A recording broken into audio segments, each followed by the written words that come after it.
Hey guys, today we're going to be doing an unboxing of the HGUC high-grade Universal Century Zaku III Custom. Now this is a very old HGUC kit. This is the third HGUC kit in the entire series, so it's pretty old, from 1999. It's maybe older than some of you even. But this was one of the kits that I'm giving away in the 5,000 subscriber giveaway contest. The winner of this kit was kind enough to let me unbox it for you guys before I send it. So that's what we're going to do. We're going to unbox it.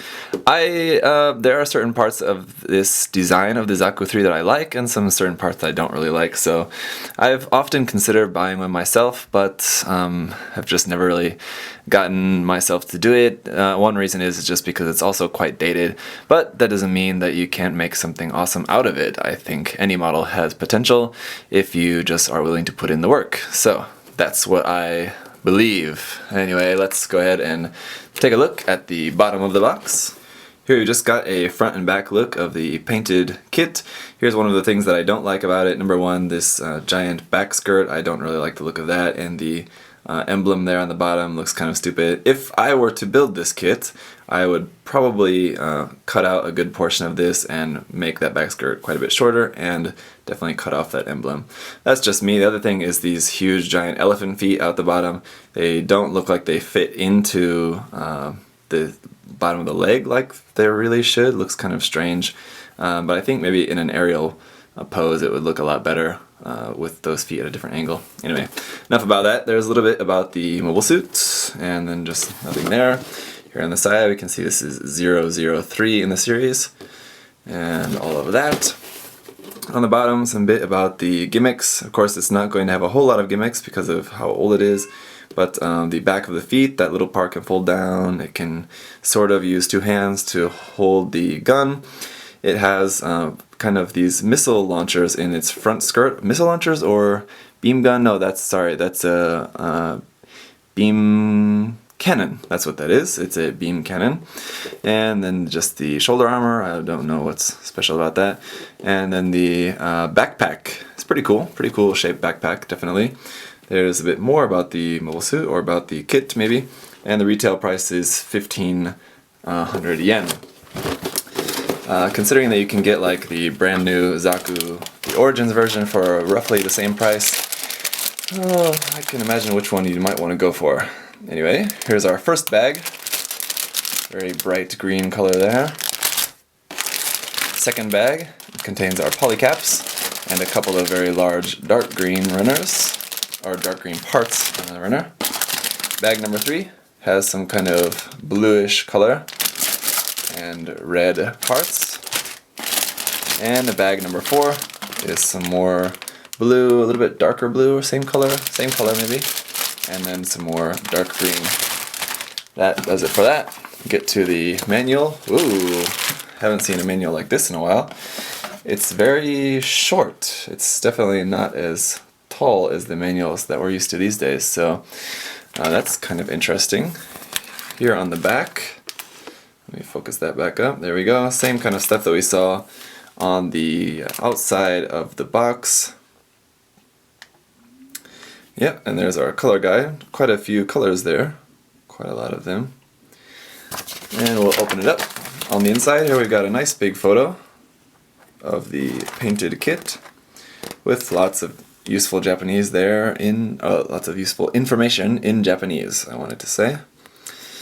And then here, some more about the mobile suit, technical specs. This is the custom version. There is another one that is, I think, basically just a different color, maybe with a different gun. I don't remember exactly, but there is another version of the HGUC Zaku III that is also available. Let's take a look at the parts list. Nothing really X'd out, but I also don't know if they were even doing X's at this time, so I imagine maybe some of these polycaps, at least some of the polycaps, are not going to be used. Probably most all the other pieces, because this was so early in the series. None of this stuff was really set to be reused, I believe, but I'm sure there's a few of those polycaps we're not going to use. Construction is probably undoubtedly going to be very simple. There's the feet, legs, and feet, all that. Then going on to the head, kind of odd order here. And then going on to the arms and shoulders, all of that.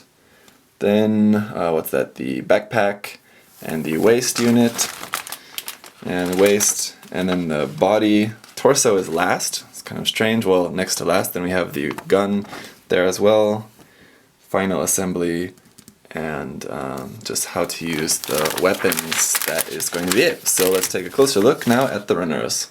First up is our foil sticker sheet, very small, of course just these yellow ones there for the tops of the feet, and then the black bar and the pink circle for the mono eye. That's it.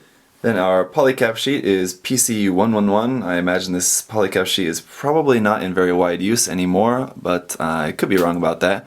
But I believe this is probably just a pretty dated one that they maybe don't really use much anymore. Pretty basic style polycaps there. If you've built any HG kits, you've probably seen all of these before. The A runner is here in this very dark green, kind of foresty, hunter green kind of color.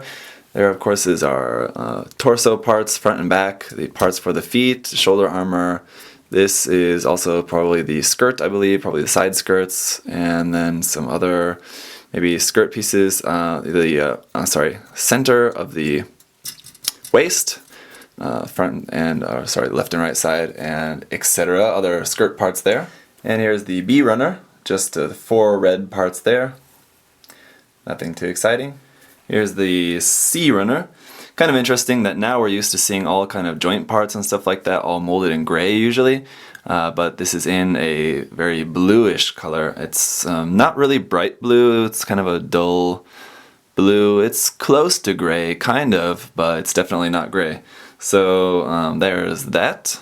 And one other thing that is interesting to note on here, this is for the 1/144 scale Zaku 3, and then there's that kanji. I believe that kanji is either custom or kai, but something like that, or the 1/144 scale HG Zaku 3. So I think they did make this kit with all the runners intended to be used for another version of the Zaku 3, so most of these runners should be repeated. Here is runner D1. You have a D2 as well, but here we can see all the parts for the arms, the thighs, and these huge parts for the legs. I think these are hand covers here up as well. These are kind of interesting. It's definitely that old style plastic where like the inside has a lot of texture. It's all inside, so I don't think it's really going to matter to too many people, but definitely makes the kit look dated when the plastic has that kind of texture inside. And here's runner D2, just the top parts of the feet, and then here we've got the parts for the head, so it looks like there's a left side, right side, and top part. That's pretty cool, and then the parts for the upper arm there. A very interesting runner here for runner E.